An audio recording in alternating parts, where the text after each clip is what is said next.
He has been associated with CSIR Institute of Himalayan Bioresource Technology, Palampur, as scientist, and ICAR National Bureau of Plant Genetic Resources, New Delhi, as head division of germplasm evaluation. Currently, he has been chosen as country representative and national coordinator, United Nations Environment GEF project, the Alliance of Biodiversity International, and CIAT India Office, New Delhi. Sir, we are humbled and ever grateful for your virtual presence today. I also welcome all the members of Senior Officers Council and head of the departments and other faculty members and participants to deliberate on this very important topic. To start the national webinar, with the blessings of Goddess Saraswati, the epitome of knowledge, I request the Honorable Dais to light the lamp in front of Ma Saraswati.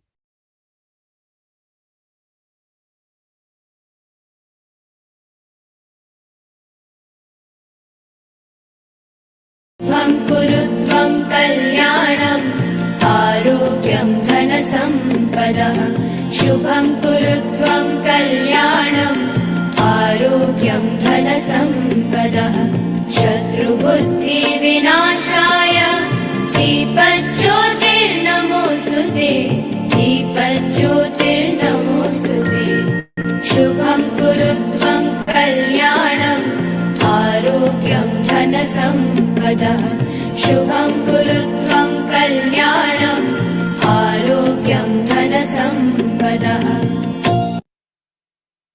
Thank you. I also request for Kulgeet Vadan, the song of valor and grace of MPUAT Udaipur.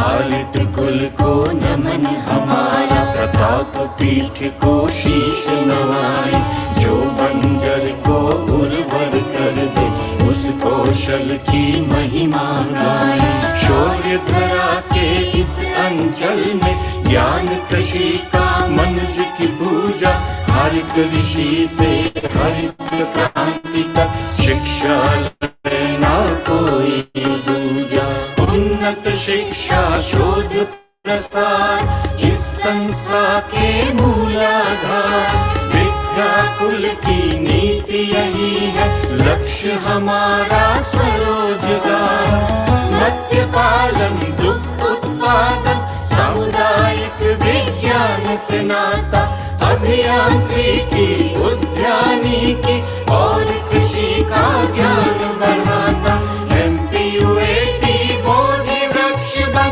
ये विकास की राह दिखाए छात्र किसान प्रकाश पुंज बन कृषि जगत में ज्योत जगाए कृषि जगत में ज्योत जगाए.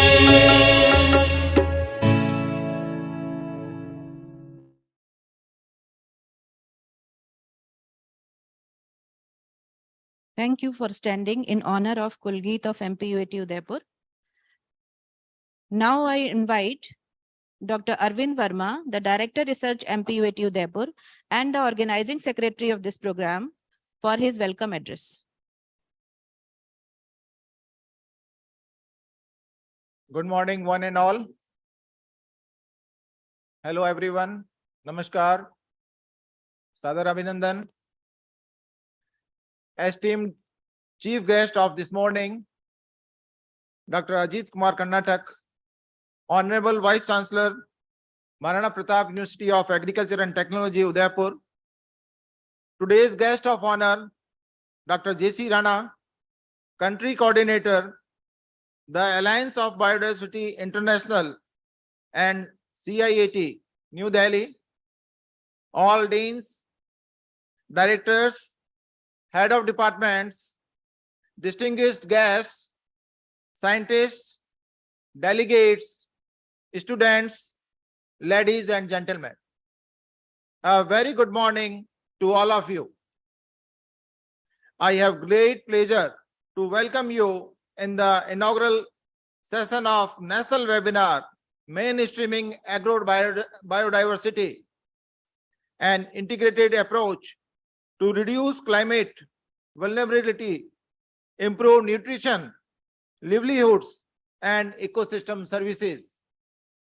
Organized by the Institute of Research, MPUAT Udaipur.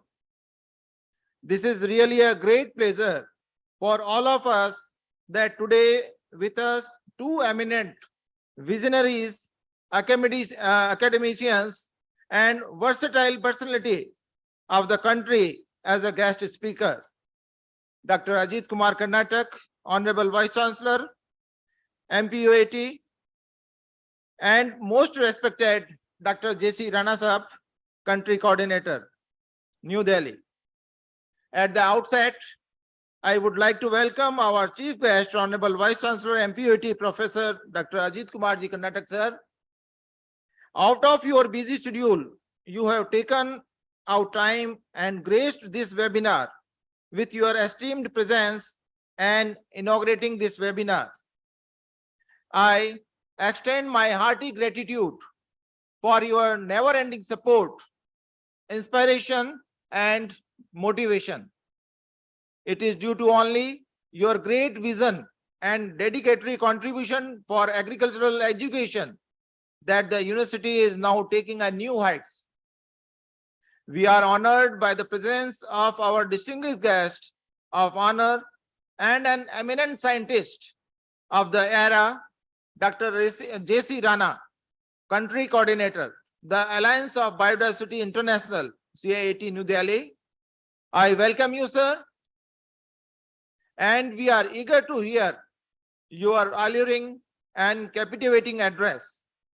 I am pretty sure, sir, the precious knowledge about agrobiodiversity will definitely help us in our future endeavors.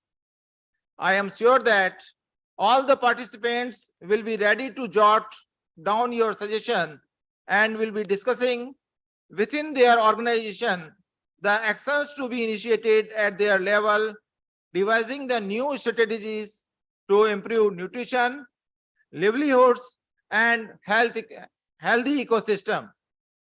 On behalf of Maharana Pratap University of Agriculture and Technology, I take this opportunity to welcome you, sir. I express my hearty welcome to our conveners, Dr. P.K. Singh, Dean CTAE and PIIDP, Dr. S.S. Sharma, Dean RCA, Dr. Virendra Nepalia, OSD to Vice Chancellor, for their unflinching support and who played a pivotal role in the organization of this program. I welcome you, sir. I must mention our deep sense of gratitude and welcome to all our SOC members, Registrar, Comptroller, Dr. M.K. Kothari, Dr. DPM, Dr. B.L. Bhayati, DRI, Dr. Minu Srivastav, Dean CCAS, Dr. Lokesh Gupta, Dean CDFT, Dr. M.K. Mehla, Student Welfare Officer, Dr. R.P. Meena, Dean College of Agriculture, Dungarpur, Dr. L.L. Pawar, Dean College of Agriculture, Bhilwara. Organizing secretaries of the program, especially Dr. Amit Trivedi, General Director Research, Dr. Ravikant Sharma, Deputy Director Research, Litika Sharma, Dr. Abhay Dashura, Dr. B.G. Chipa, Dr. Roshan Chaudhary, Dr. Gajanand, and our young technical coordinators, Dr. Piyush. All the members of HODs, HODs, scientists, students, researchers, extension professionals, and farmers. I heartily welcome you all and extend my gratitude for your constant support, inspiration, and timely guidance in every matter. A huge response have received today for this webinar and from all over the sector.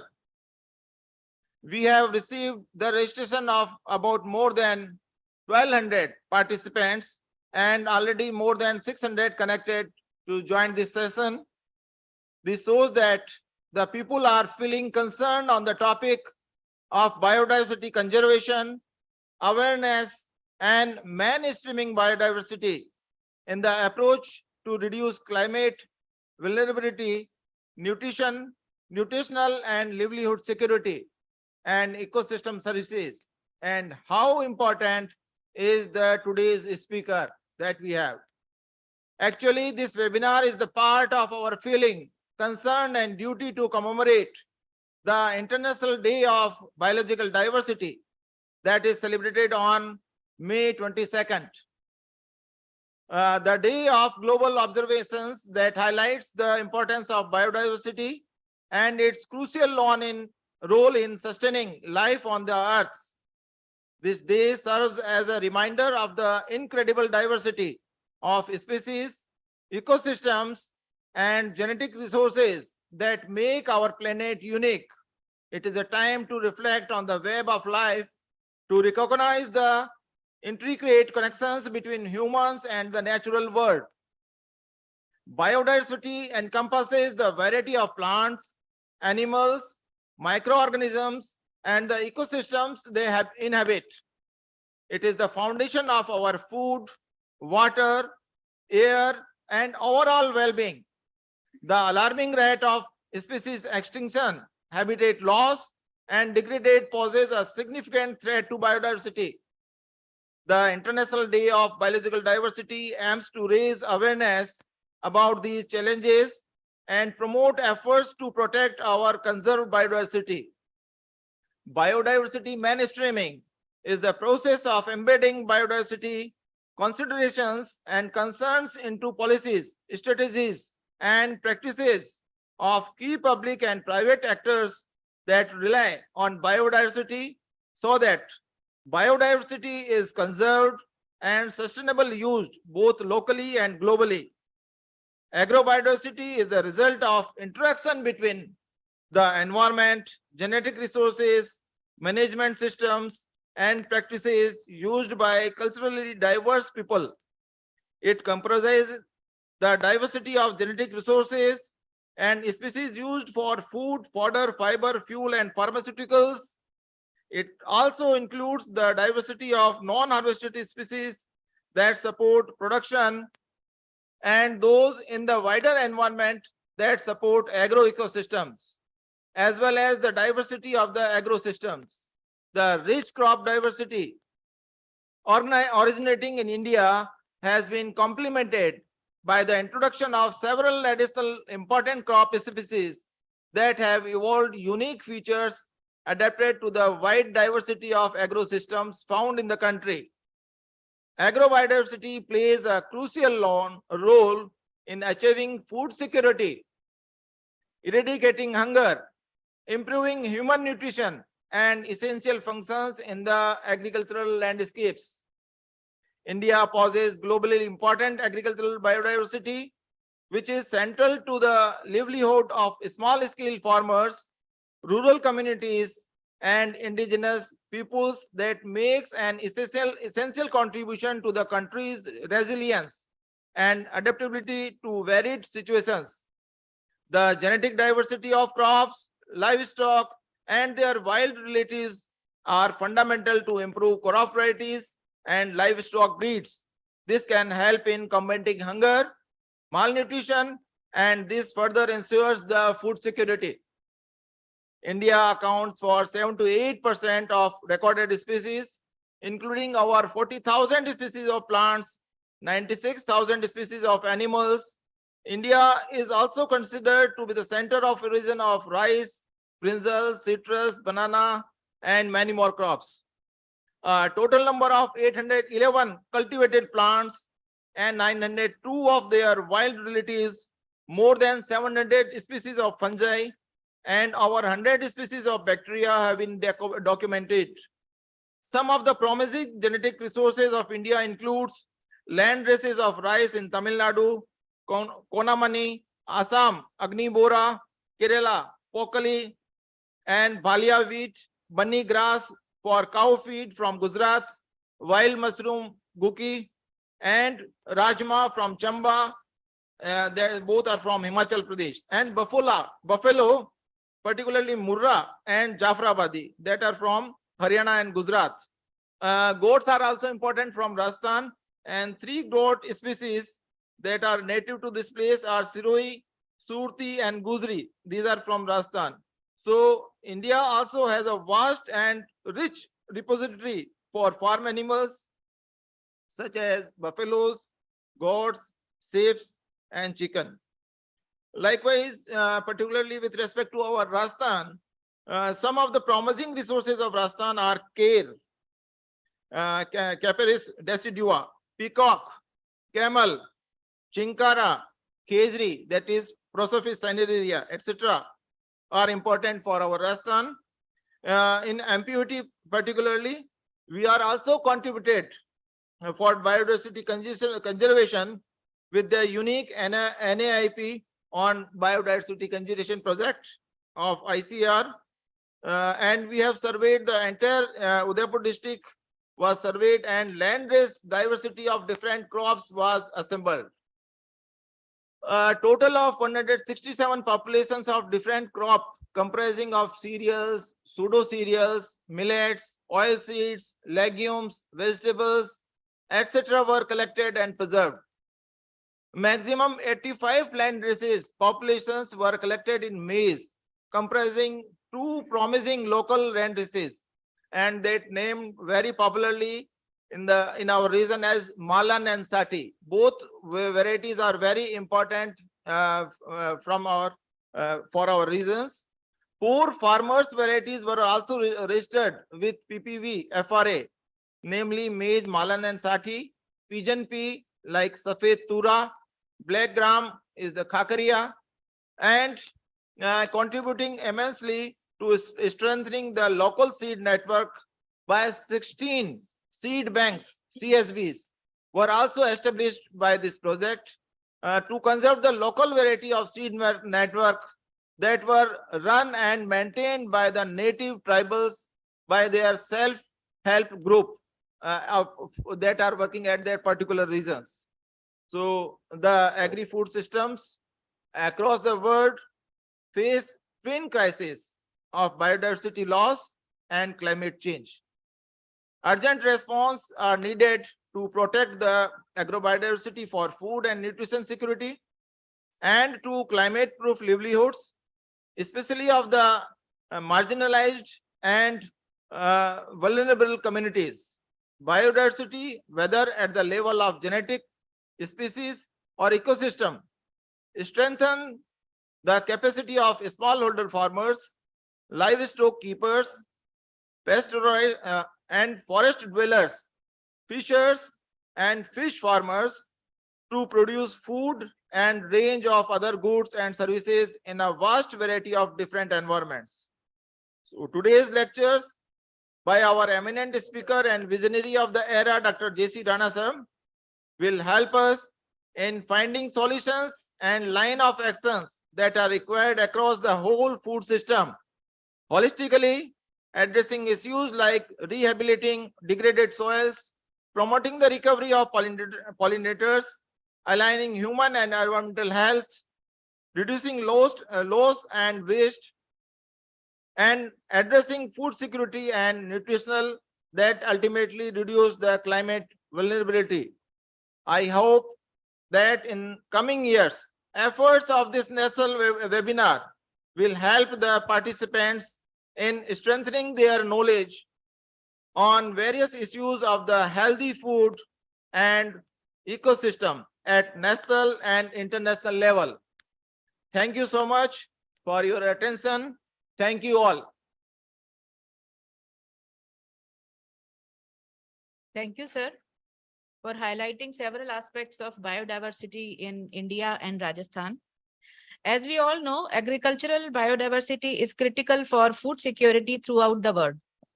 In the era of climate change today, its importance has increased manifolds. Our Honorable Vice Chancellor, sir, has been a pioneer worker in this field and always emphasizes the measure to reduce the vulnerability of farmers and improving their nutritional security and livelihoods. Sir, we all are eager to listen your deliberations on today's topics.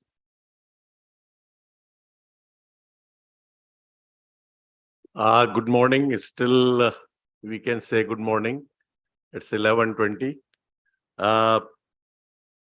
our eminent speaker of the day, Dr. J.C. Rana Saab, the country coordinator of UN Environment GEF project, Alliance of Biodiversity International and CIAT.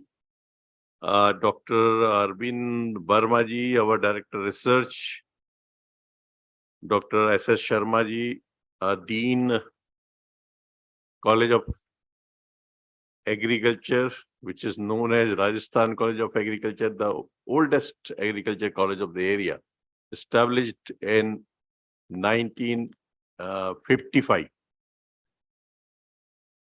Conveners, Dr. P.K. Singh Saab, the Dean CTAE, Dr. Viren Nepalia Saab, the renowned agronomist, Dr. Latika Sharma, the HOD of the Agriculture Economics, Dr. Amit Trivedi ji, ZDR, Dr. Ravikant Sharma, DDR, Dr. Roshan Chaudhary, Dr. Gajanan Jat, Dr. Abhay Dasora, Dr. B.G. Chipa, Dr. Rajkumar Pagodia, and Dr. Piyush Chaudhary. All the associate members joining with us online, including the registrar of the university, controller of the university, all deans, directors, and senior officers, and all the students, dear students, and other personalities joining from different universities. At the outset, I extend a warm welcome to eminent speaker Dr. J.C. Rana ji and express gratitude for generously accepting our invitation to deliver a lecture to commemorate the International Day of Biological Diversity. This day was to be celebrated yesterday, but owing to Maharana Pratap birth anniversary celebrations throughout the day, we have shifted this important event for today. In fact, MPUAT has a legacy of celebrating International Day for Biological Diversity to especially sensitize our students and younger generations with biodiversity issues so as to increase their understanding and awareness of this subject of global importance.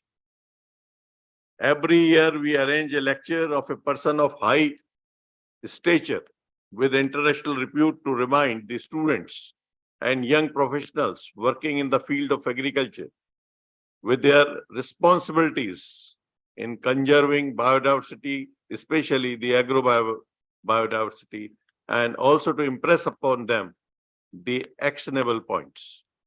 We are delighted today that this year we have with us Dr. J.C. Rana ji, country representative and the national coordinator of the UN Environment GEF project, the Alliance of Biodiversity International and CIAT India office, and former head division of germplasm evaluation, ICR National Bureau of Plant Genetic Resources, the most popular NBPGR, to deliberate on mainstreaming agrobiodiversity in relation to climate, nutrition, livelihood, and ecosystem services. Dr. Rana is well known for his work in plant genetic resource management, on-farm conservation, climate change. He was instrumental in release of several varieties and mutants for commercial cultivation of different crops and secured numerous US patents, registered several genetic stocks and farmers varieties with NBPGR and PPV and FR authority. He is an authority on agrobiodiversity issues.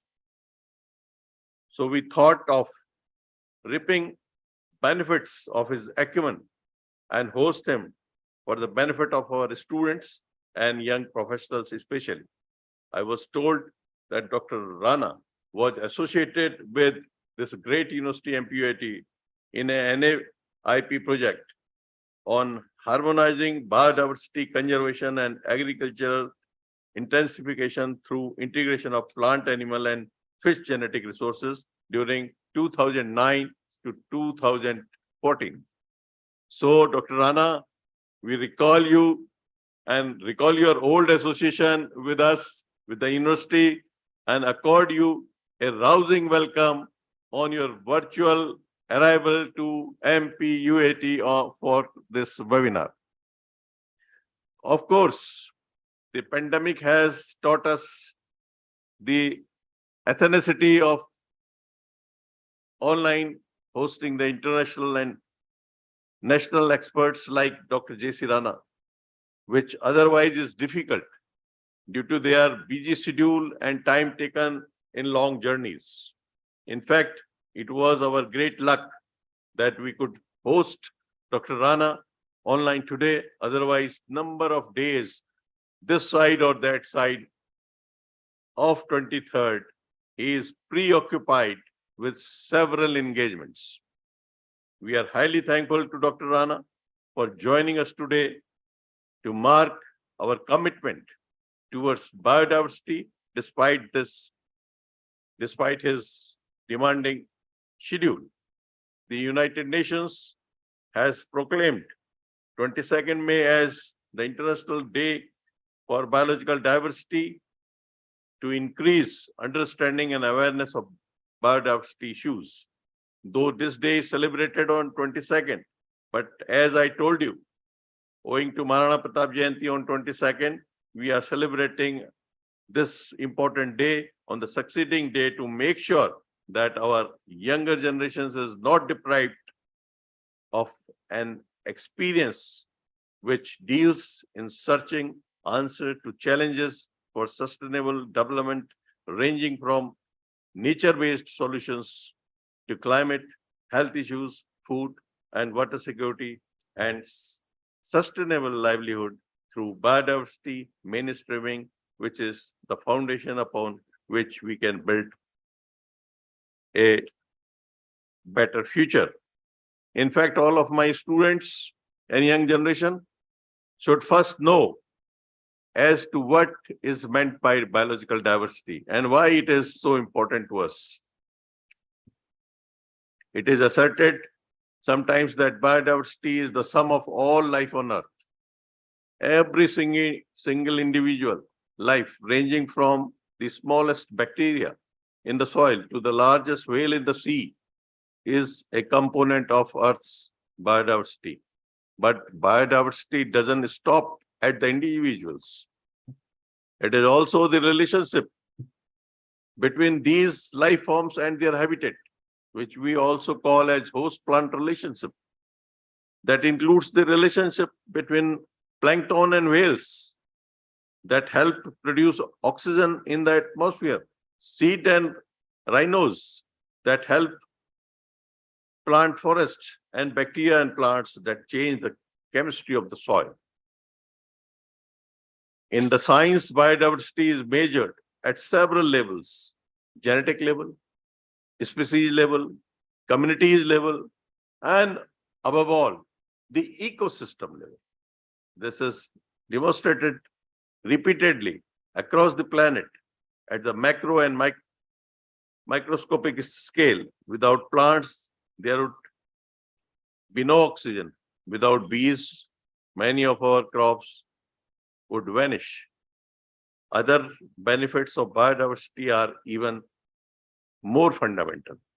Biodiversity underpins people's livelihood and sustainable development in all areas of activity, including economic sectors such as agriculture, forestry, fisheries, and tourism. Biodiversity conservation is thus a precondition for achieving sustainable development. As such, biodiversity needs to be mainstreamed. It needs to be integrated into all sectors and across sectors. This will ensure addressing development needs and protecting the environment, supported by the sustainable use of natural resources. The current projection for biodiversity is grim. In a recent report by the United Nations, the International Coalition of scientists concluded that within the next 80 years, we are on track to lose over 1 million known species. Agrodiversity is central to overall biodiversity, which is the result of the interaction between the environment, genetic resources, and management system and practices used by the culturally diverse people. See, agrodiversity has several benefits. Number one, what is the first benefit? It increases productivity, food security, and economic return. Number two, it reduces the pressure of agriculture on fragile areas, forest, and endangered species. Number three, makes farming system more stable, robust, and sustainable. Number four, contributes to sound pest and disease management. Number five, conserves soil and increase natural soil fertility and health. Number six, reduces dependency on external inputs. Number seven, improves human nutrition and provides sources of medicines and vitamins. And number eight, conserves the ecosystem structure and stability of species biodiversity. When we lose biodiversity, we reduce our ability to fight climate change. And this is very prevalent nowadays. Grow sustainable and healthy crops. Have access to clean and abundant water. Prevent pandemics and plan for a future for our children's and grandchildren's. If we took back to see the developments of the past 100 years, we find that almost 3/4 of the plant genetic diversity has been lost as farmers worldwide have felt their multiple local varieties and land races for genetically uniform high-yielding varieties.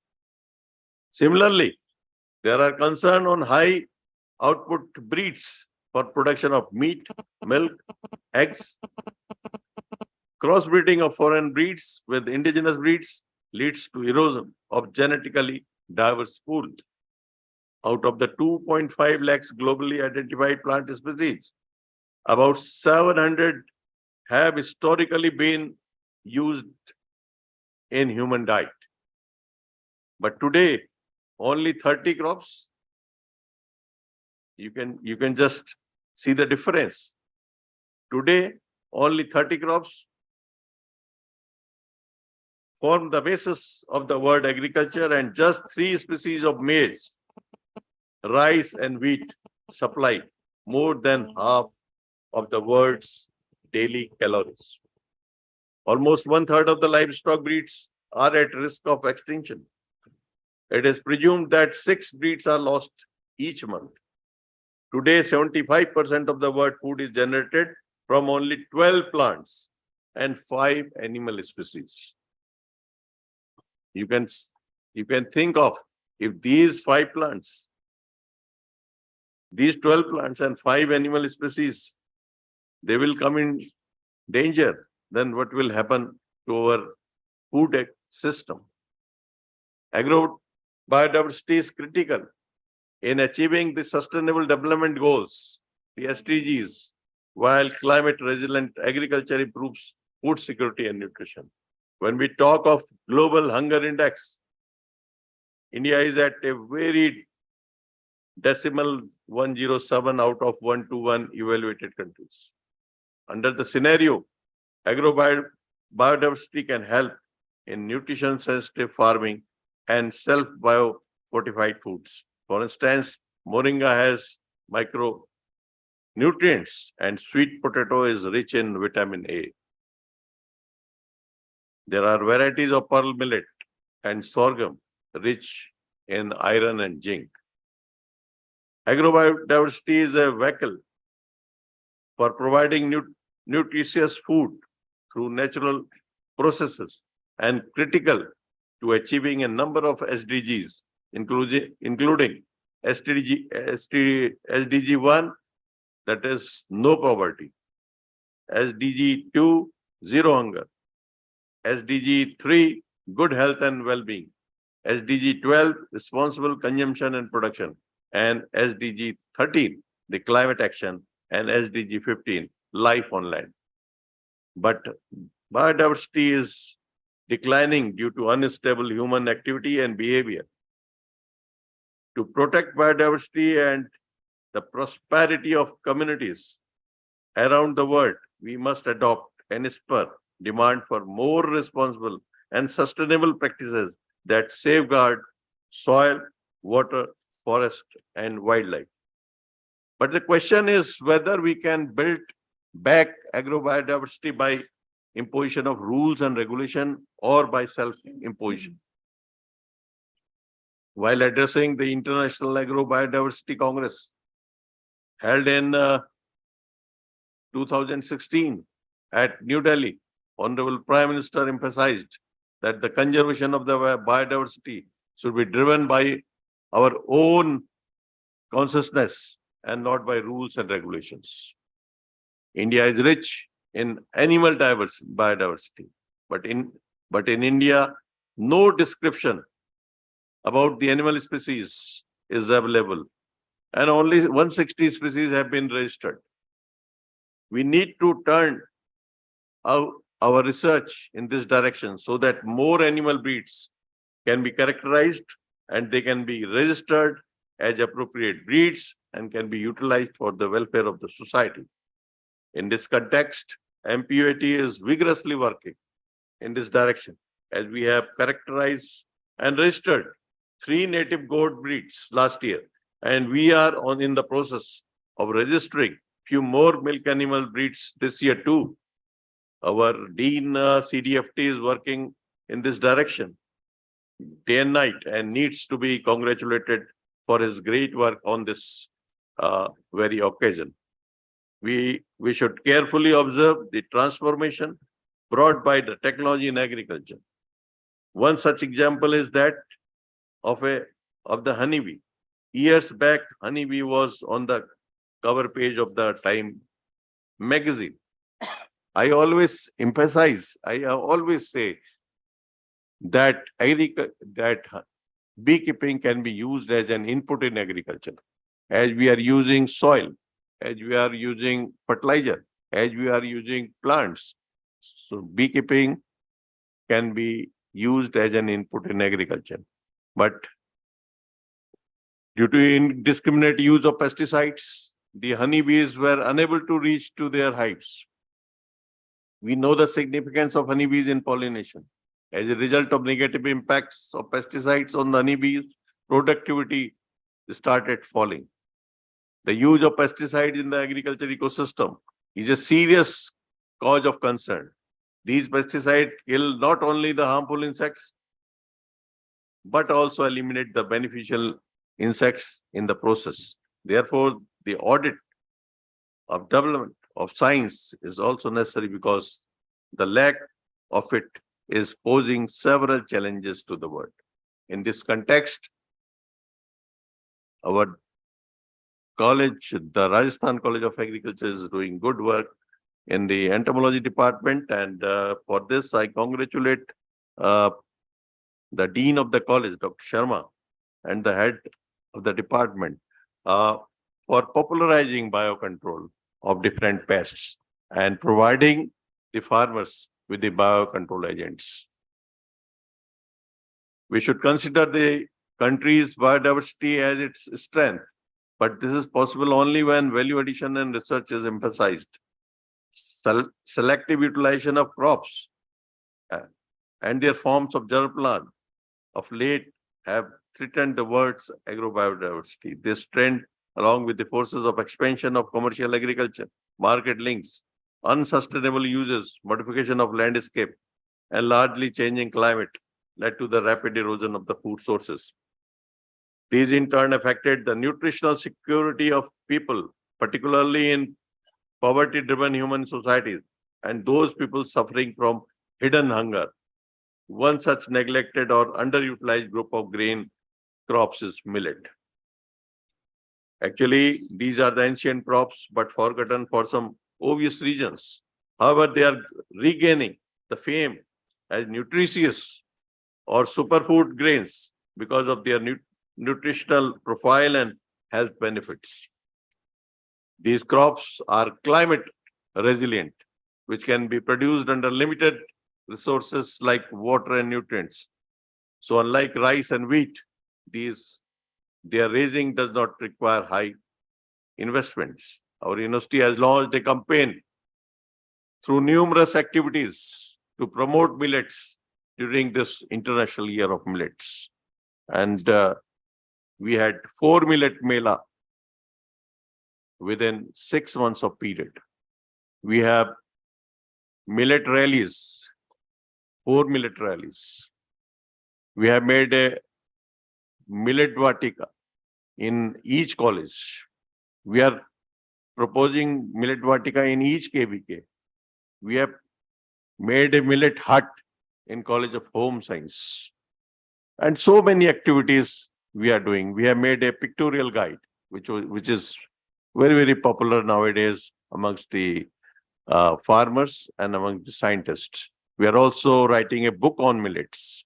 So these type of crops, they should be given importance because they are good for health. They can be raised in less water and they also need less nutrients. The subject of biodiversity is of great concern and enthusiasts to keep on speaking, but we have to be within the time limit. And moreover, we have the expert, an international expert like Dr. J.C. Ranaji to deliberate. So I conclude by cautioning that we have lost enough. We have lost now, but we can't afford to lose more of the biodiversity. And this is not only the national requirement, but the global mandate also, that we cannot think of a growth without conservation of bioresources. And in this context, plant, animal, fish, all has to go together. Though through our actions, we have an enormous task ahead of building back this biodiversity. With these words, I again welcome our eminent speaker, Dr. J.C. Ranaji, and thank the organizing team for giving me an opportunity to express my views on this all-time important issue of agrobiodiversity. Thank you very much. Thank you, sir, for your words of wisdom and experience. You always inspire us with your vision and mission for the sustainable livelihood through food security and biodiversity. Our eminent speaker, Dr. J.C. Rana, has long experience and association in the field of biodiversity conservation, germplasm evaluation, ecosystem services, and sustainable agriculture. He has been a recipient of Golden Peacock Award from International Buckwheat Association 2019, Dr. B.R. Barwale Award of Indian Society of Plant Genetic Resources 2018, ICAR MS Swaminathan Award for Outstanding Research on Hill Agriculture, and R.B. Agbote Prize for Outstanding Research in Plant Breeding. He is a member of numerous organizations like Task Force, PPV and FR Authority, Government of India, State Biodiversity Board, Himachal Pradesh, Advisory Group for Himalayan Climate Adaptation Program, and Honorary Board Member, Society for Advancement of Human and Nature, Sadhana, Y.S. Parmar, Horticulture and Forestry, Noni, Solan. Sir, I invite you for your talk to enrich ourselves from your vast experience and work in this field. At present, we have a total of 835 participants who are eager to listen to your able and knowledgeable words. Thank you, sir. Thank you. Thank you very much for your introduction. I think I'm audible. Yes, sir. Yes, sir. Okay, thank you very much. So first of all, thank you very much, Honorable Vice Chancellor, Dr. Karnatak, and the statutory officer, faculty, students, and all participants for giving me this opportunity to speak on International Biological Diversity Day. And also, I am happy that it's a birth anniversary of Maharana Pratap. And I'm fortunate that we are the one of the descendant of Maharana Pratap ji. We moved to Himachal from Rajasthan long back. So thank you very much. And I'll try to focus more on agriculture biodiversity, particularly related to crops. And excuse me that I will not include animal, fish, or because if all they have to include, it takes the whole day to speak on this. I'll just focus my talk only to what we are doing or what we have done on ground with the native crop and native varieties of various crop, including Rajasthan. I was trying to speak not to take things from which are available in the Google or in the internet. I'll share my own experience, our own experience in the ground, what we are doing and what we have done so far. So I'll try to share my screen. I hope it is visible. Yes, sir. Yes, sir. Yes, sir. It's visible. Full screen. Okay, thank you very much. So this is mainstreaming agrobiodiversity, and a lot about already being talked about earlier speakers and while introducing agrobiodiversity, that how it can help in reducing climate vulnerability of the farmers and how it can improve nutrition, livelihood, and ecosystem services. And I'll try to show that how we have done it at ground level. And this UN International Day for Biological Diversity is at 2023. If you look at the theme that is from, sorry? Sorry? Hello? I'm not audible? Yeah, okay, somebody was cutting. Okay, so this was the action that is built back biodiversity from agreement. And this recently, the latest COP15 that was happened in Canada, and the global biodiversity framework has been adopted over there. Sorry? Sir, your slides are not in the Yeah. slideshow mode. So please click over to the slideshow mode in the bottom right corner of your screen. I think I have done that. I don't know. No, sir, it's not visible in that. In the bottom right corner, there is slideshow But option. I'll do it again. No? Not yet, sir. Sir, its slides are moving, but not in the slideshow mode. So just move your cursor in the bottom right side, No, sir. I'm doing that, but in my laptop, it is showing that it is in the slideshow mode. And sir, if you can share it once again, unshare and try to share it once again, sir.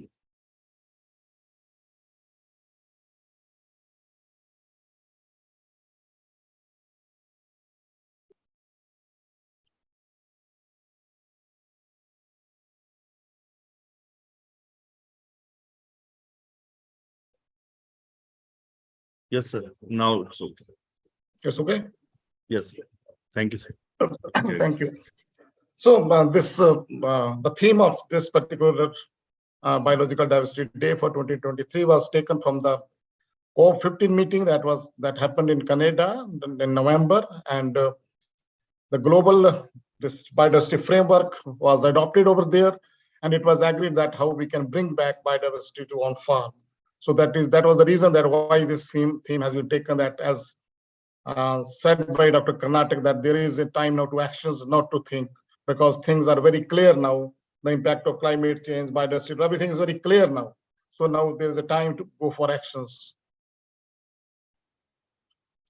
So already lot about said about this, but is biodiversity, and so I will not try to spend much time. But whatever is this for students, they all know that whatever life forms exist around us in the whole ecosystem, they comprise this biological diversity.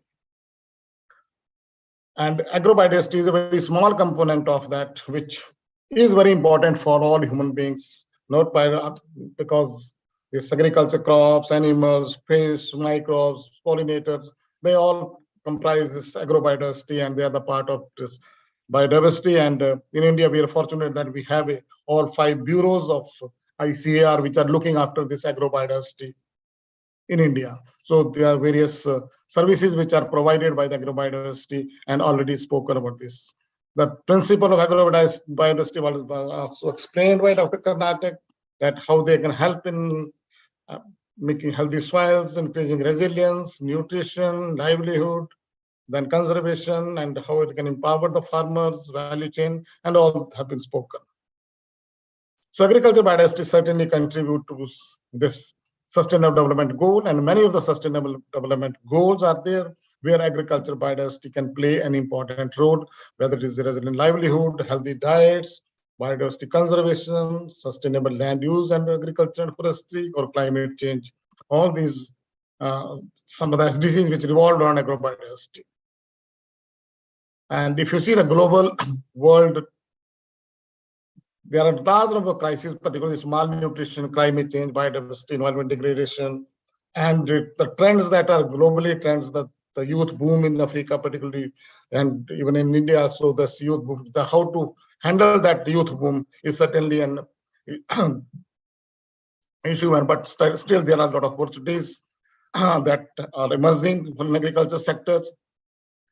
This is a biodiversity crisis, as most of the species we are losing at much faster rate.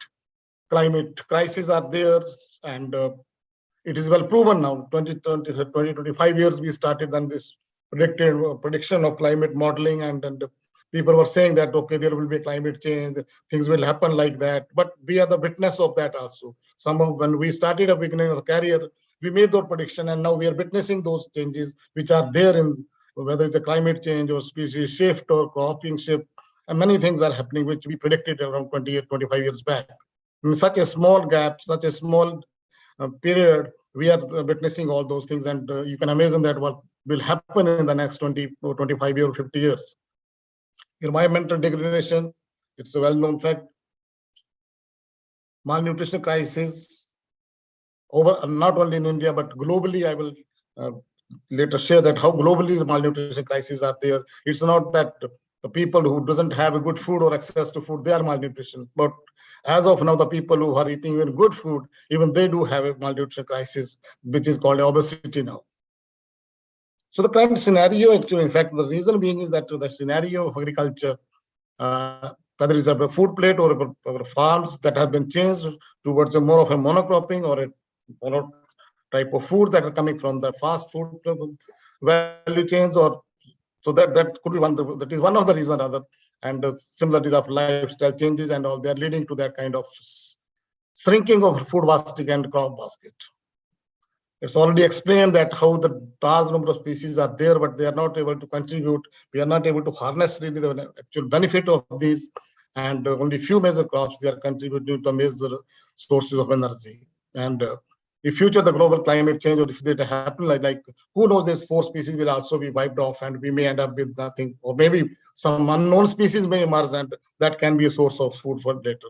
So really, we have to think a very balanced thinking, and very balanced action has to be taken so that we can handle these changes very sustainably. Yeah, the mention was made of the index.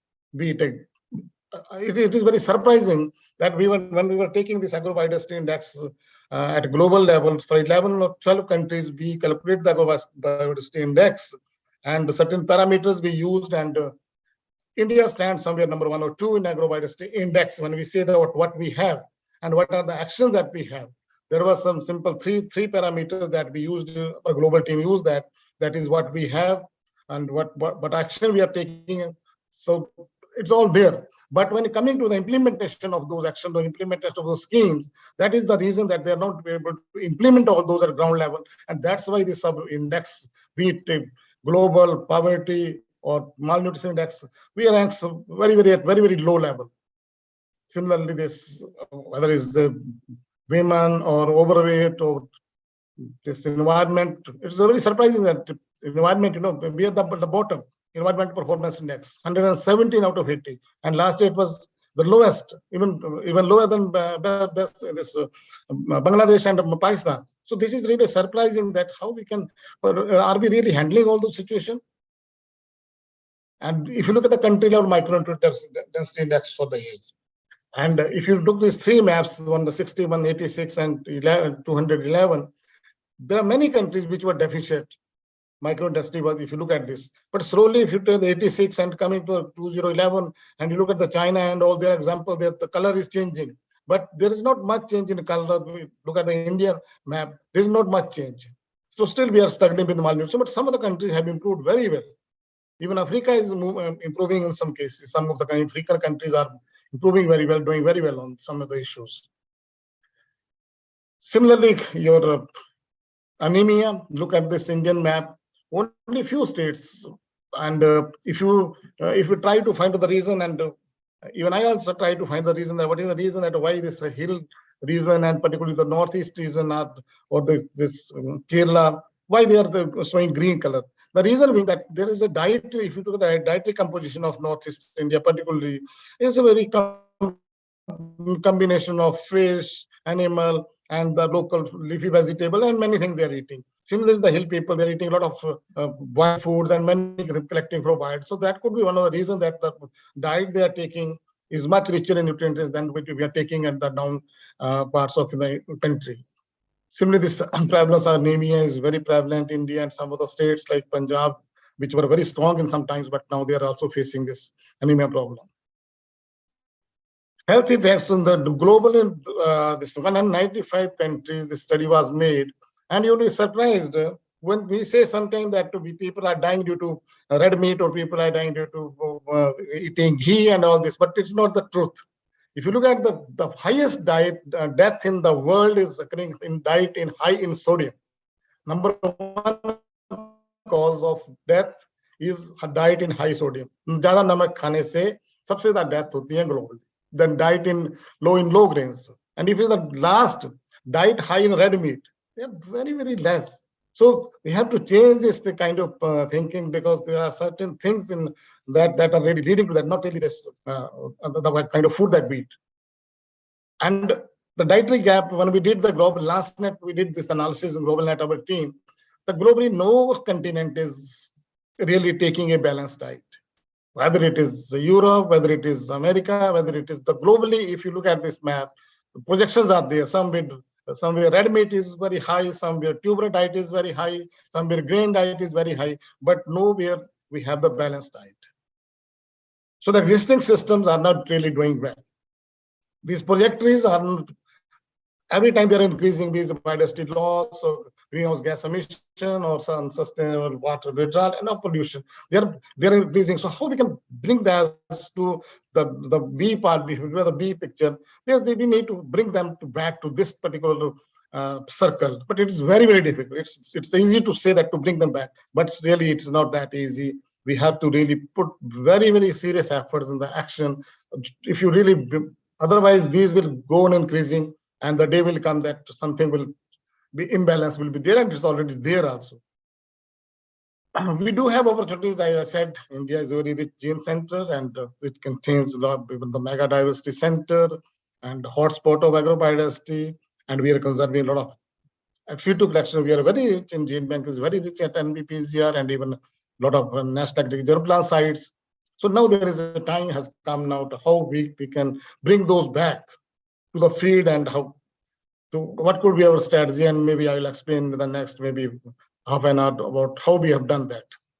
This is all about, you can get it in the internet also, that how in the subcontinent have many things. So coming to our alliance in fact, this Biodiversity International is an international plant genetic resources research institute, which is called IPGRI.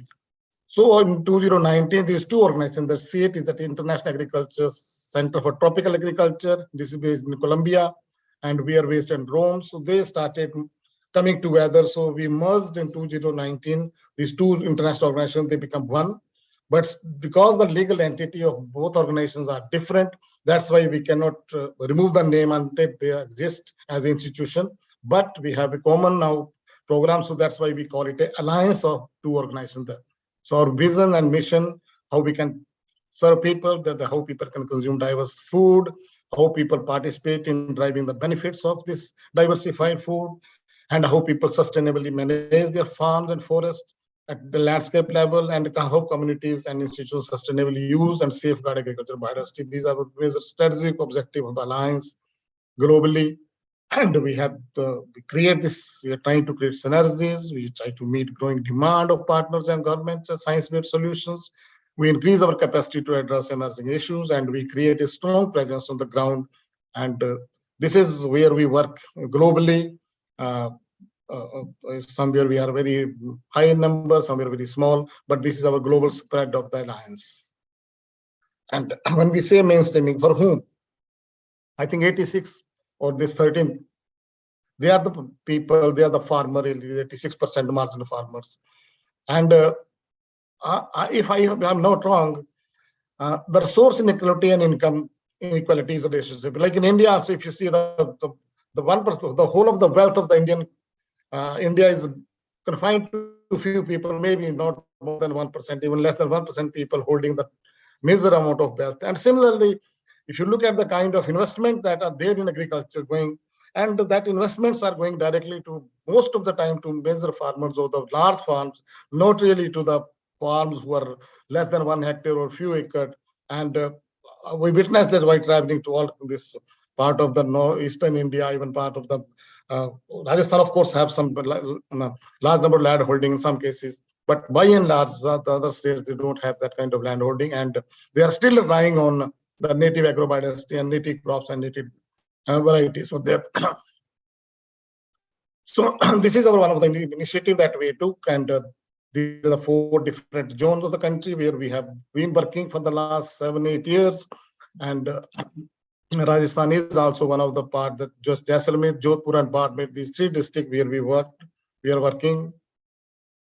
So our approach is that, so this is now I'll come to state to what we are doing, and this is good for the scientists who are really working on the field or working in the farmers, even the students, that how we should initiate a particular project.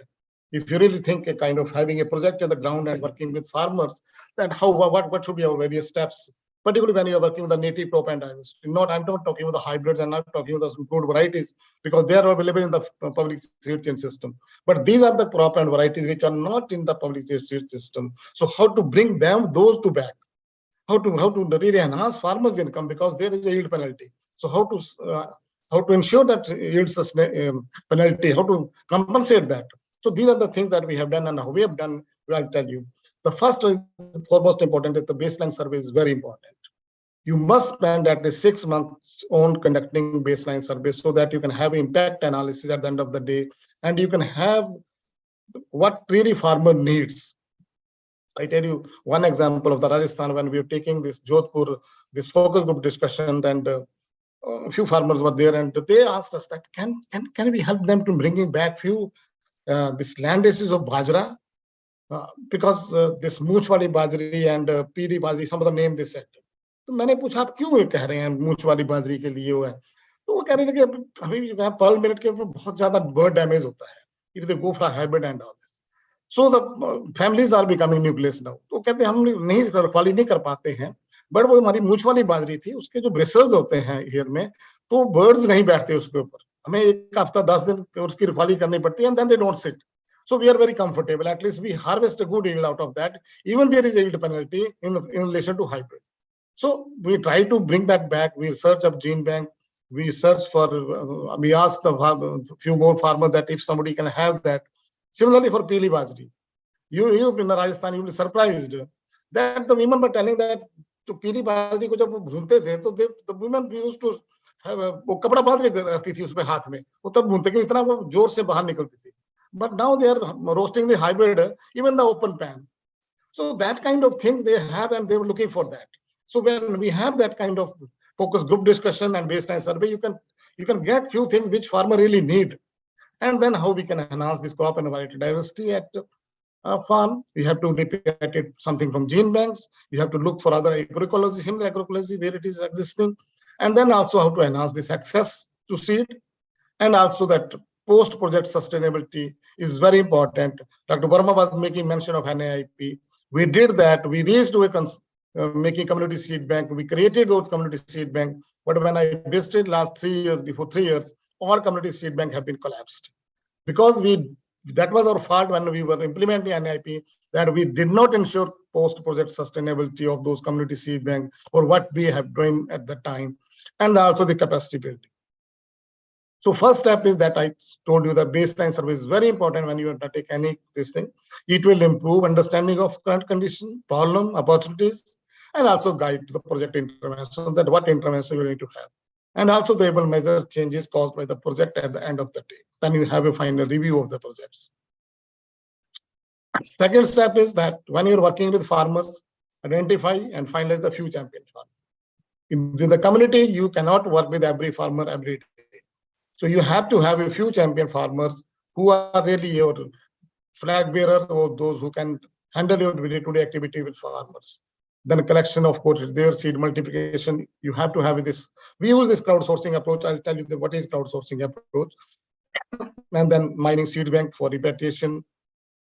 Training of project partners is very important, how to conduct trials. It's not that you just go and give the seed and fertilizer and just ask them to go or just stand there for 2-3 hours and do so. No, it's not like that.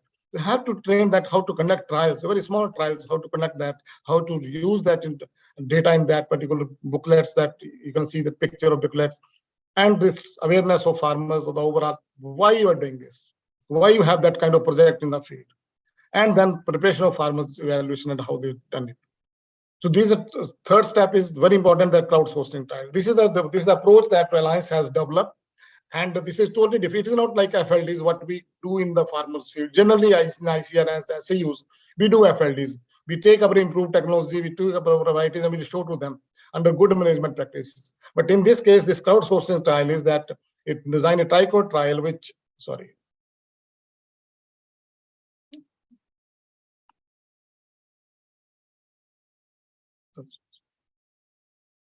something went wrong.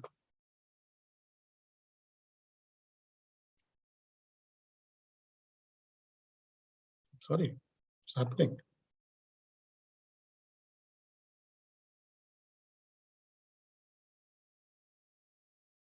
Sorry for this. I don't know what happened. So we designed these trichord trials, and we distributed seeds to the farmers. And what is this trichord trial? I'll tell you how it works. Say, for example, you have 10 varieties. We have this trichord software. We put this all 10 farmers' name, and it will design you a. So we design this kind of ABC. This kind of a 3 packet will be given to farmers, not many. We don't tax farmers, because if you tax farmer, he will not be ready to conduct any trials. We call these the baby trials. Just 3 packet to each farmer, and just ask him to grow whatever way we want to grow, and then try to participate. So, for example, in 10 varieties, we are selecting, we have 10 varieties that give it to farmers, 3 in each, and then we conduct baby trials. And also then we have to train them how to produce seed of those varieties through participative varietal selection. And why participative varietal selection? Because it improved on-farm testing.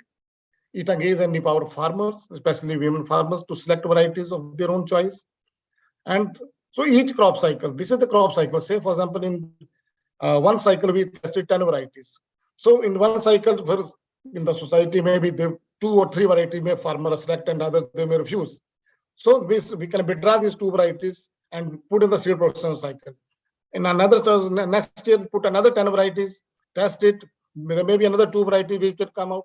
So in the end of the day, in 5 or 4 year cycles, you can have it where you have 2 varieties, then you have 10 or 12 varieties, which farmers in the seed chain or the farm that they can spread with the further cultivation, and farmer have that choice. At the 4 or 5 years, you can where you have 2 varieties, you can have 12 varieties, 15 varieties, or very choice. It can be early maturing, it can be late maturing, it can be a biotic stress resistance or something. So we are trying to increase the choice of farmers having a varieties with different attributes. So suitable environment and all this. So at the end of this third step, what we do in the 4 or 5 years, that we increase the number of varieties or varietal race at farmers' field of their own choice. So why now the first step that I said, climate vulnerability. So with that, we are able to reduce the climate vulnerability of the farmers because they have the varieties for various purposes. If there is a drought, if there is a flood, if there's so various purposes, they have the varieties in their system. For example, few potential varieties we farmer, I gave you an example, this Puchwali Bajri, Pili Bajri, we restored these in farmer.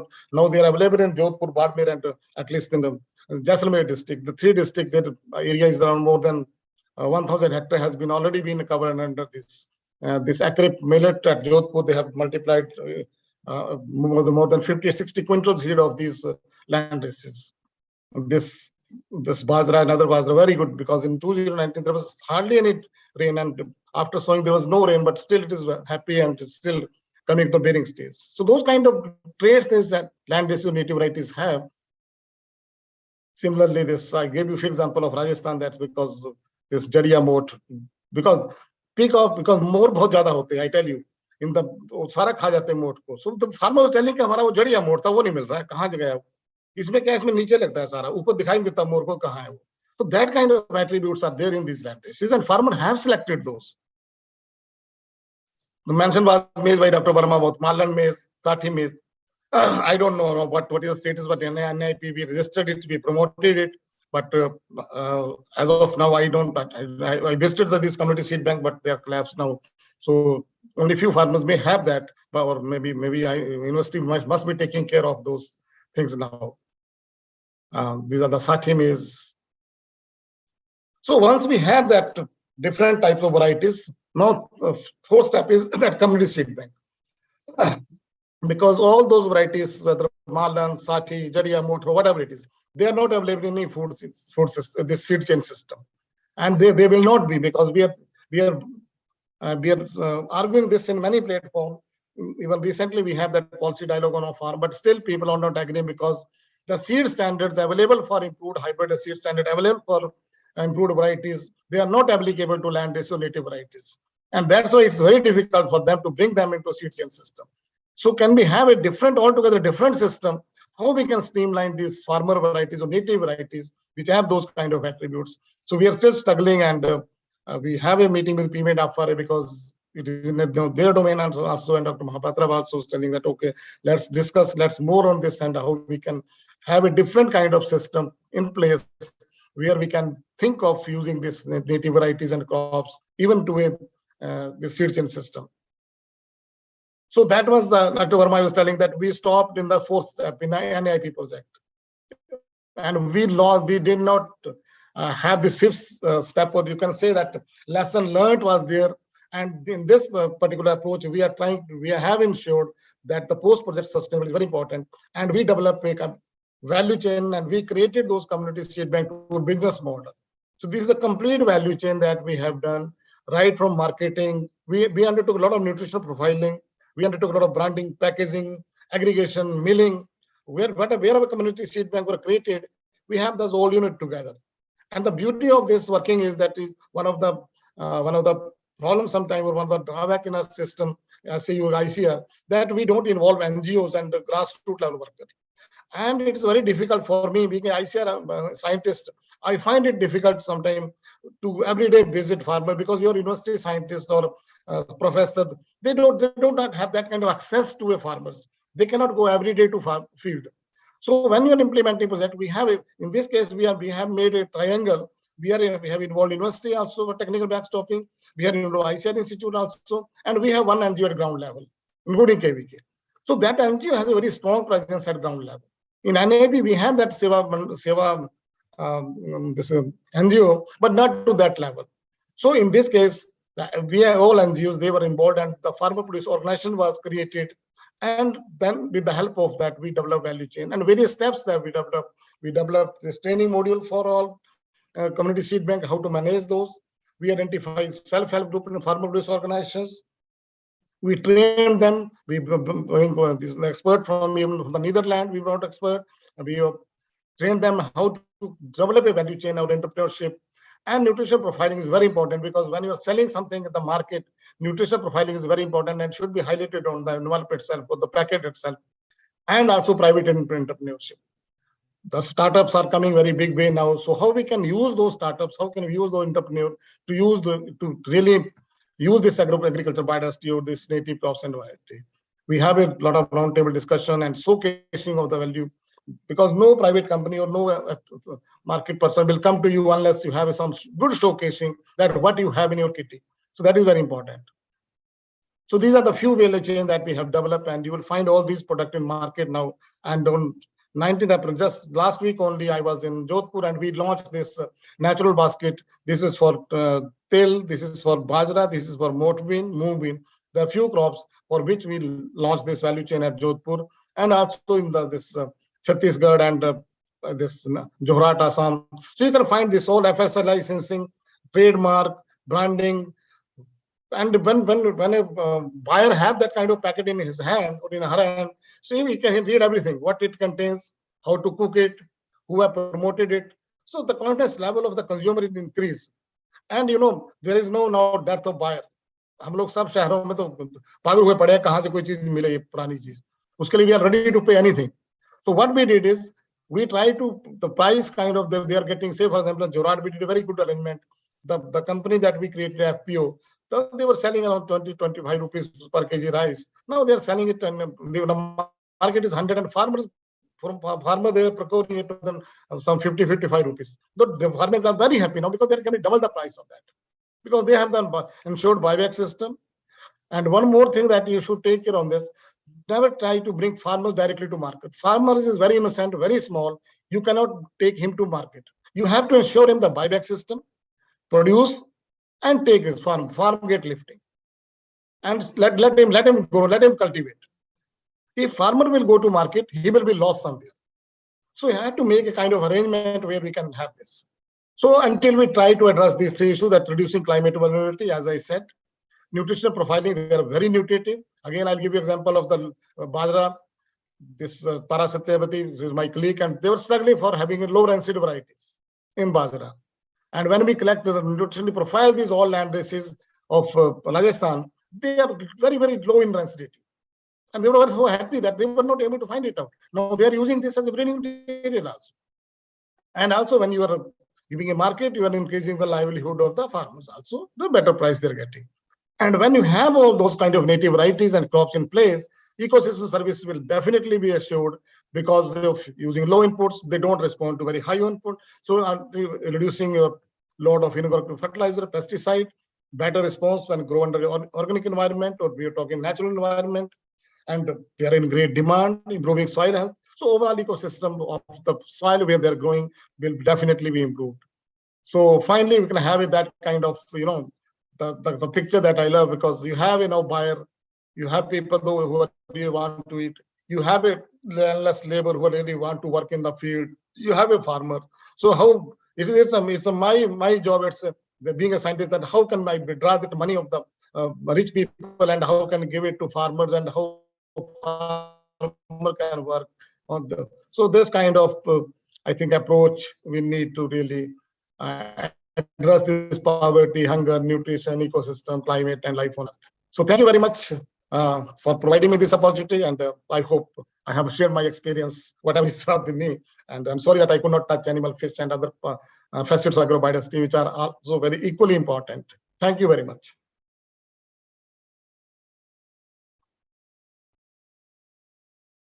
I'll stop sharing screen now.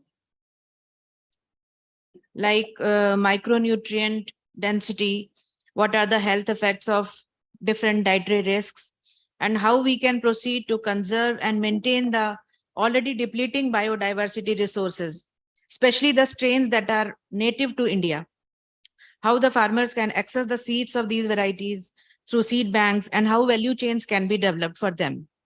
Thank you very much, sir, for this enriching and very knowledgeable lecture. Now I invite Dr. S.S. Sharma, Dean, Rajasthan College of Agriculture, for proposing a vote of thanks.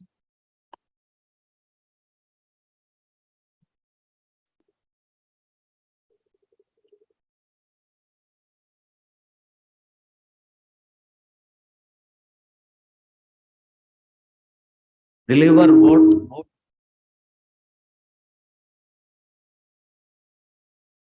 biodiversity, an integrated approach to reduce vulnerability, improper nutrition, livelihood, and ecosystem services.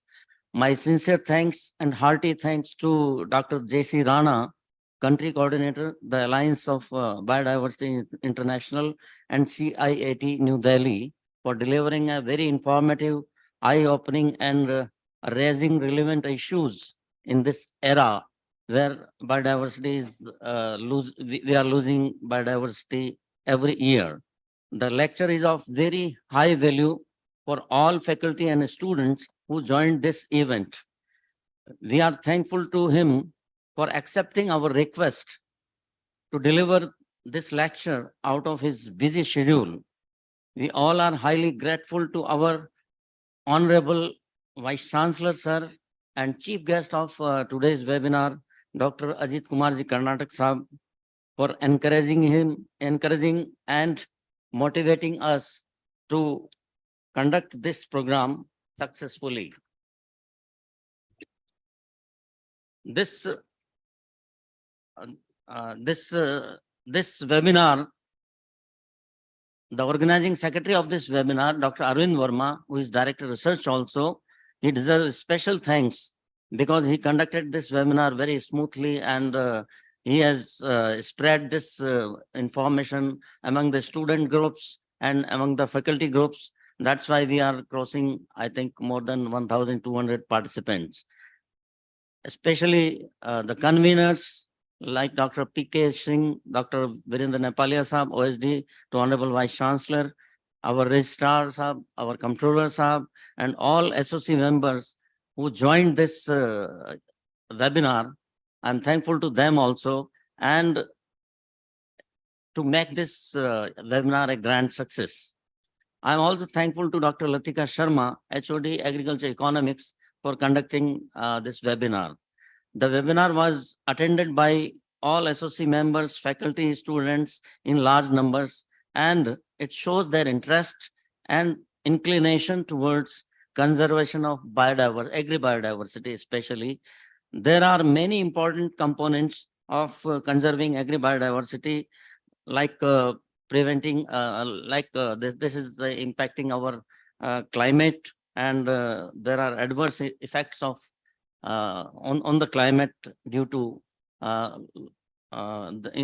extinction in biodiversity. And there are so many insects, microbes. They play a very important role in improving the soil fertility. We are also losing them very fast. In Rajasthan, it's a very popular phenomena that during rainy season, people collect so many plants which are of medicinal value. They collect some mushrooms which are of immense value in the market, and they are called as desert mushrooms. And people have developed their packaging and their preservation systems, and they're marketing it to Middle East countries. So that is one good thing, and this is happening in Jodhpur and Jaisalmer especially. And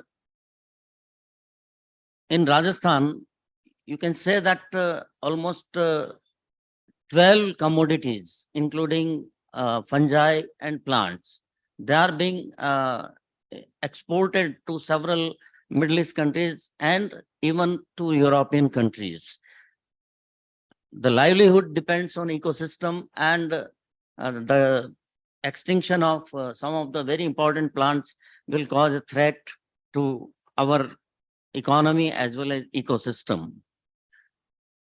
In terms of awareness, it requires efforts made by NGOs, made by some local leaders, local people who will come forward to preserve this biodiversity, because you might have heard there are so many reports from Northeast region that may from outside the India, they collect some of the fungi, they collect some of the plants, and they took it to their own country. And somehow, I think government is now aware, and they are preventing these kind of things. So that is a good sign. And local people are also aware about these things. We are among the top 10 mega biodiversity. India is among the top 10 mega biodiversity, and every year we are losing many important plants, many microbes, and many other important agri biodiversity components. Flora and fauna, we are losing very fast, and it is there is need to stop these through either through legal or through people awareness among the people and awareness among the local authorities. Several cases which have been reported in Rajasthan also.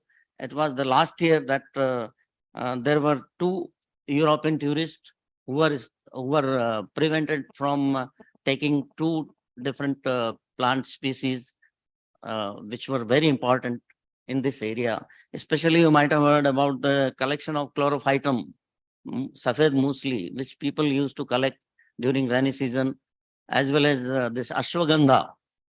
This is also very important, and this is grown in wild, and people used to collect their germplasm and they take to their own country. So that is very important, and in my opinion, it is very important to stop this kind of theft, as well as the people who are collecting from the wild. They should be educated that they should not collect in a huge quantity that even a single plant is not left. So how that particular plant will survive, or how that particular species will survive. So that is important. And I had been to China, and I have seen that in every province, they've made a park, or they've made an area of 100 hectares to preserve land races, to preserve different kind of important plants, medicinal plants, which are of wild in nature. So I am thankful to you, sir, for this wonderful lecture, and we feel elevated after hearing this lecture. Thank you very much. Thanks a lot. Thank you, sir.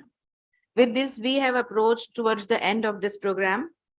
And with the permission of the Honorable Vice Chancellor, I would like to formally close this webinar. Thank you.